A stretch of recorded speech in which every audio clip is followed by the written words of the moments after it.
Hello दोस्तों, अभी हाल ही में एएसबी की तरफ से महिला एवं बाल विकास के अंतर्गत महिला पर्यवेक्षक की भर्ती का जो वो फॉर्म भरना शुरू हो चुके हैं। अगर आप लोगों ने भी अभी तक फॉर्म नहीं भरे हैं तो जाकर जल्दी से जल्दी इसका फॉर्म भर दीजिए। और इस जानकारी से संबंधित मैंने एक वीडियो पहले भी बनाया था जिसके अंतर्गत मैंने पूरी जानकारी इसमें बताई थी कि ये वैकेंसी कब आने वाली है और इसके फॉर्म कब से भरे जाएंगे, एग्जाम्स कितनी पालियों में होंगे और इसके लिए न्यूनतम कितने अंक लाना है, इसका सिलेबस क्या रहेगा। और ये सारी जानकारी मैंने इस वीडियो के माध्यम से बताई थी, लेकिन फिर भी कुछ लोगों के ऐसे डाउट्स रह गए हैं कि भैया इसके अंदर जो हमको पूरा सिलेबस बताइए कि सिलेबस किस प्रकार का रहने वाला है। तो अगर आप लोग भी इसका सिलेबस देखना चाहते हैं या फिर इस एग्जाम्स की अगर प्रिपरेशन कर रहे हैं तो इस वीडियो के माध्यम से मैंने पूरी जानकारी देने की कोशिश की है कि इसका सिलेबस किस प्रकार रहेगा। और इसमें जो है वो सिलेबस दो प्रकार से रहेगा, क्योंकि ये वैकेंसी सीधी भर्ती के लिए भी है और साथ ही इसमें जो महिलाएं आंगनबाड़ी कार्यकर्ता हैं उसके अंतर्गत जो कार्य कर रही हैं उन लोगों के लिए सिलेबस अलग से रहने वाला है। तो अगर आप लोग इन दोनों में से किसी भी कैटेगरी में आते हैं तो ये वीडियो आपके बहुत ही काम का होने वाला है, क्योंकि मैंने इन दोनों के लिए ये जानकारी से पूरा वीडियो बनाया है। तो अगर आप उसका पूरा डिटेल में सिलेबस देखना चाहते हैं तो आप इस वीडियो को आखिर तक देख लीजिएगा। मैं इसकी पूरी डिटेल में आपको जानकारी देने वाला हूं। तो सबसे पहले आप यहां पर देख लीजिए, मेरे पास एक पीडीएफ है जिसके अंदर पूरी जानकारी है। तो आप इसको अगर देखेंगे तो आपको बहुत सारी चीज़ें इसमें समझ में आ जाएगी, जैसे कि यहाँ पर सिलेबस दिया गया है और आप इसको पढ़ेंगे तो आपको सारी जानकारी मिल जाएगी। लेकिन मैंने एक पूरी जो खासकर जानकारियाँ हैं जिसके अंतर्गत मैंने इन सारी चीज़ों को कम समय में समझाने की कोशिश की है। तो देख लीजिएगा, ये वीडियो आपके काम का होने वाला है। तो वीडियो पसंद आए तो वीडियो को लाइक करके दोस्तों के साथ में ज़्यादा से ज़्यादा शेयर कर दीजिएगा।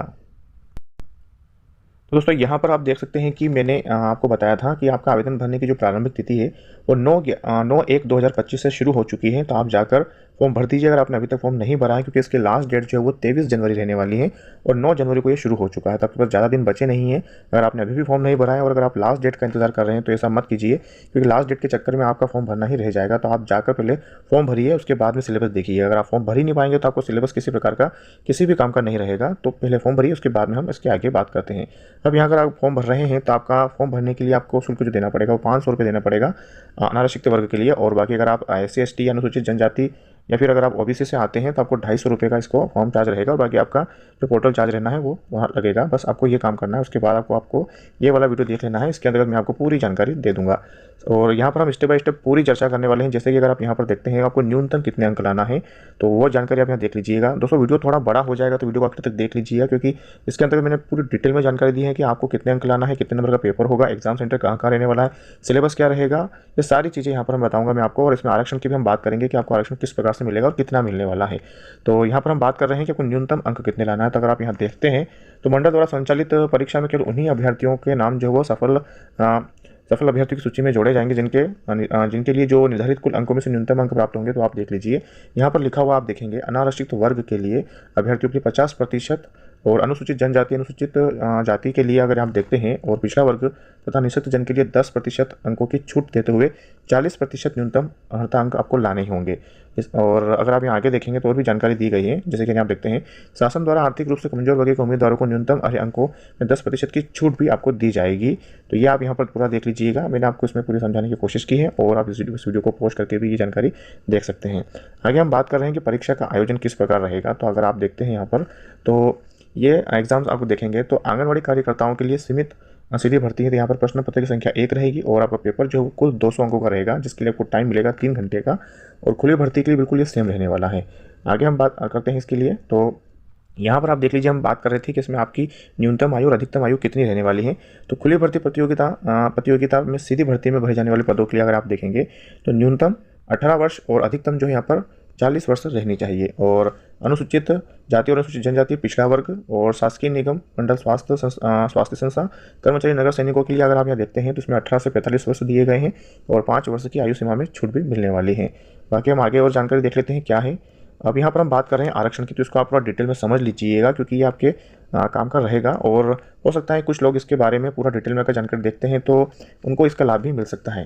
तो यहाँ पर आप लिखा हुआ पूरा आप देख सकते हैं कि अनुसूचित जनजाति के लिए यहाँ पर 20% का आरक्षण उनको मिलता है, अनुसूचित जाति 16%, अन्य पिछड़ा वर्ग को 27% और आर्थिक रूप से कमजोर वर्ग के लिए 10% का यहाँ पर आरक्षण दिया गया है। बाकी की जानकारी आप पूरा देख लीजिएगा। और आगे यहाँ पर हम बात कर लेते हैं कि आपकी ऑनलाइन परीक्षा रहेगी तो उसके लिए आपको सेंटर कौन कौन से मिलने वाले हैं। तो आपका जो सबसे ज़्यादा नज़दीक पड़ता है तो यहाँ पर आपको जो वो आप एग्जाम सेंटर किस प्रकार से जो सिलेक्ट करेंगे, तो आपका जो पास पड़ता है उसको आप पहले नंबर पर रखिएगा, फिर दूसरे नंबर पर और फिर तीसरे नंबर पर। इस प्रकार से आप जो वो सिलेक्ट कर लीजिएगा। तो हो सकता है कि वो पहले वाले में ही नाम आ जाए, लेकिन नहीं आता है, तो इसलिए आपको 2 ऑप्शन में जरूर रखना है। तो सेंटर की हम बात करते हैं तो बालाघाट इसमें दिया गया है, भोपाल है, ग्वालियर है, इंदौर है, जबलपुर है, खंडवा, नीमच, रतलाम, रीवा, सागर, सतना, सीधी और उज्जैन, ये आपके यहाँ पर पूरे सेंटर दिए गए हैं। तो आपको जो भी नज़दीक लगता है आप उसको सिलेक्ट कर लीजिएगा।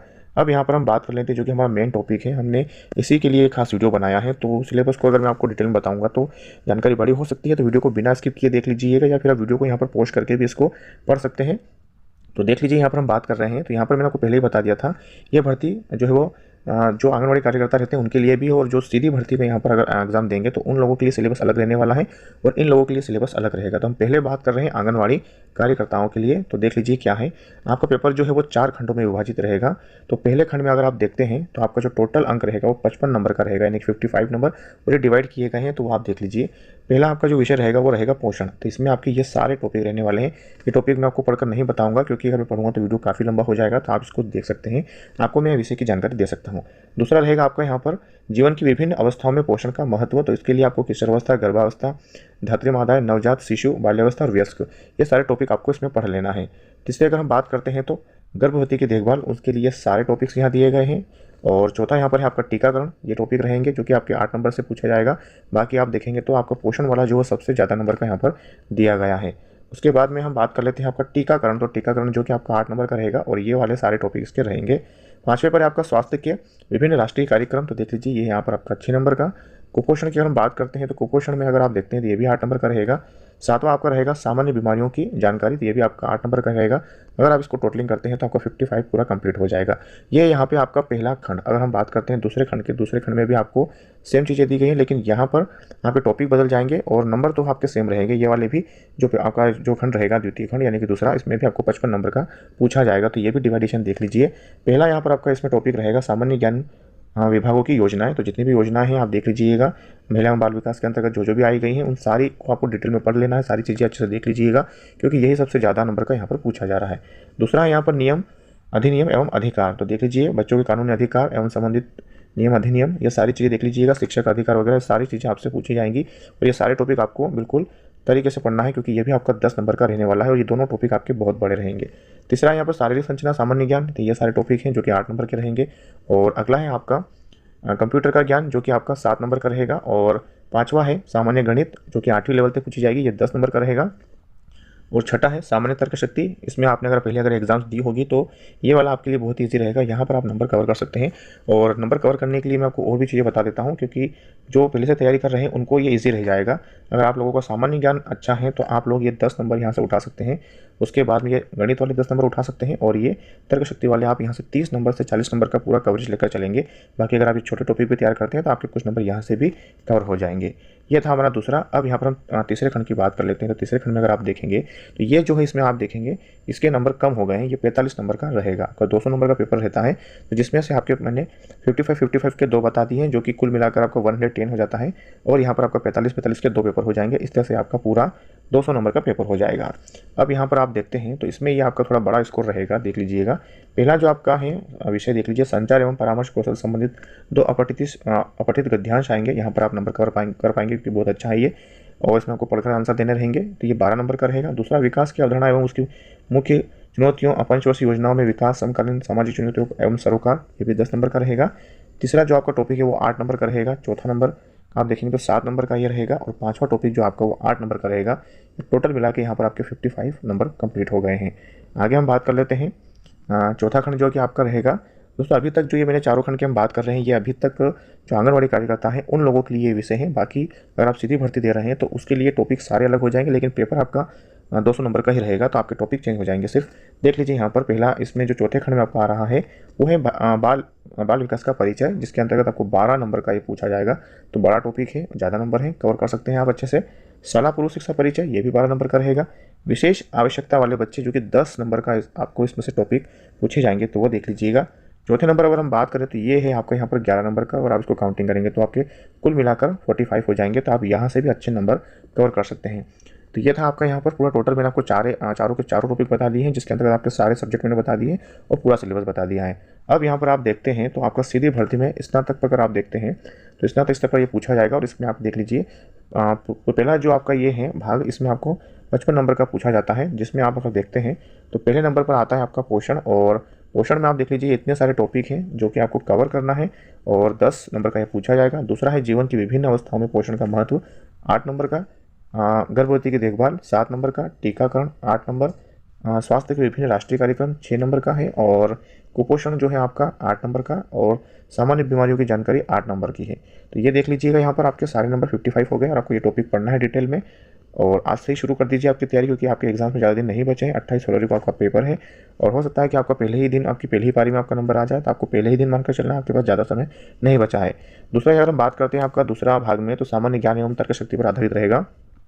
यहाँ पर आप जो नंबर बहुत ही अच्छे से कवर कर सकते हैं, ये भी 55 का रहेगा। देख लीजिए, पहला इसमें आपसे पूछा जाएगा सामान्य ज्ञान विभागों की योजनाएं, तो ये टॉपिक पहले भी था उधर भी, उस प्रकार से यहाँ भी है। तो आप देख लीजिएगा 10 नंबर का ये आपसे रहे पूछा जाएगा इसमें, और अच्छे से तैयारी कीजिए, क्योंकि जो लोग पहले से इसमें काम कर रहे हैं, जो आंगनबाड़ी कार्यकर्ता हैं, उनको थोड़ा बहुत नॉलेज तो इन सब चीज़ों का रहता है, तो वो आपके कॉम्पिटिशन में ज़्यादा है, तो उनका ये टॉपिक ज़्यादा स्ट्रॉन्ग रहेगा, तो आपको और अच्छी तैयारी करना पड़ेगी। दूसरा, यहाँ पर नियम, अधिनियम एवं अधिकार, ये भी टॉपिक उधर था, 10 नंबर का हो गया। शारीरिक संरचना सामान्य ज्ञान देख लीजिए 8 नंबर का रहेगा, और कंप्यूटर का सामान्य ज्ञान 7 नंबर, सामान्य गणित 8वीं जो लेवल की रहेगी, ये उधर भी सेम था, और सामान्य तर्कशक्ति 10-10 नंबर की, ये दोनों रहने वाली हैं। तो यहाँ से आपके 55 नंबर देख लीजिए, आप यहाँ से कितने कवर कर पाएंगे। तीसरा खंड हम बात करते हैं, तो तीसरे खंड में प्रबंधकीय गुण रहेंगे। तो यहाँ पर देख लीजिए कुछ टॉपिक ऐसे हैं जो ज़्यादा नंबर ले रहे हैं। जैसे कि पहला अगर आप देखते हैं तो संचार एवं परामर्श कौशल से संबंधित 2 अपठित गद्यांश पर आधारित प्रश्न, ये उधर भी सेम है, जो कि 12 नंबर का रहेगा, आपको अच्छे से कवर करना है। इसके आप सेट लगा लीजिएगा, क्योंकि आपको सेट लगाने से थोड़ी प्रैक्टिस अच्छी हो जाएगी। दूसरा है विकास की अवधारणा एवं उसकी मुख्य चुनौतियाँ संबंधित पंचवर्षीय योजना पर, तो ये भी 10 नंबर का है। और नेतृत्व व विकास, नेतृत्व क्षमता गुण एवं कौशल 8 नंबर का। संप्रेषण की परिभाषा, ये वाला टॉपिक आप देखेंगे, चौथा तो 7 नंबर का रहेगा। और पाँचवा है आपका जो कि 8 नंबर का रहेगा। कुल मिलाकर आपका यहाँ पर 45 कंप्लीट हुआ। ये है आपका तीसरा। यहाँ पर अब लास्ट आपका फाइनल जो है चौथा मैं आपको बता देता हूँ। इसके अंदर भी आपको 45 का पूछा जाएगा। अगर आप यहाँ काउंट करते हैं तो मैं आपको दिखा देता हूँ। 55 के 2 हो गए हैं, तो कुल मिलाकर ये आपका 110 हुआ। और 45 के 2 हो गए हैं, तो ये आपका 90 हुआ। और 90 प्लस 110 दोनों मिलाकर आपका 200 नंबर का ही पेपर हो गया है। तो आपको कैसे नंबर कवर करना है, कहाँ से नंबर उठाना है, ये आपको अभी से आपकी स्ट्रेटेजी बना लेनी है और पढ़ाई शुरू कर देनी है। और यहाँ पर हम बात कर रहे हैं चौथे की, तो देख लीजिए शिशु की प्राथमिक देखभाल एवं शिक्षा, बाल एवं विकास का परिचय, देख लीजिए 12 नंबर का रहेगा आपका ये भी। और अगर दूसरा जो है आपका शाला पूर्व शिक्षा परिचय, ये सेम था उधर 12 नंबर का। और विशेष आवश्यकता वाले बच्चे 10 नंबर का है। और चौथा जो है आपका वो 11 नंबर का रहेगा, बाल देखभाल एवं संरक्षण, जो कि सब मिलाकर आपका यहाँ पर 45 नंबर का कंप्लीट हो जाता है। तो ये यहाँ पर मैंने आपको पूरे टॉपिक बता दिए हैं, और मैंने जो इसमें जानकारी दी है बिल्कुल सटीक है। आप देख लीजिएगा, मैंने पूरा नोटिफिकेशन में से उठाया है और हर एक चीज़ यहाँ पर आपको मिल चुकी है। तो दोस्तों ये थी यहाँ पे छोटी सी जानकारी। आई होप कि आपको वीडियो पसंद आया होगा। तो वीडियो को लाइक कर अपने दोस्तों के साथ में ज़्यादा से ज़्यादा इसको शेयर कर दीजिए। और इसी प्रकार की और भी वीडियो अगर आप आगे देखना चाहते हैं तो आप हमारे चैनल से जुड़ सकते हैं, चैनल को सब्सक्राइब कर सकते हैं। मिलते हैं दोस्तों वीडियो में एक नए टॉपिक के साथ। धन्यवाद।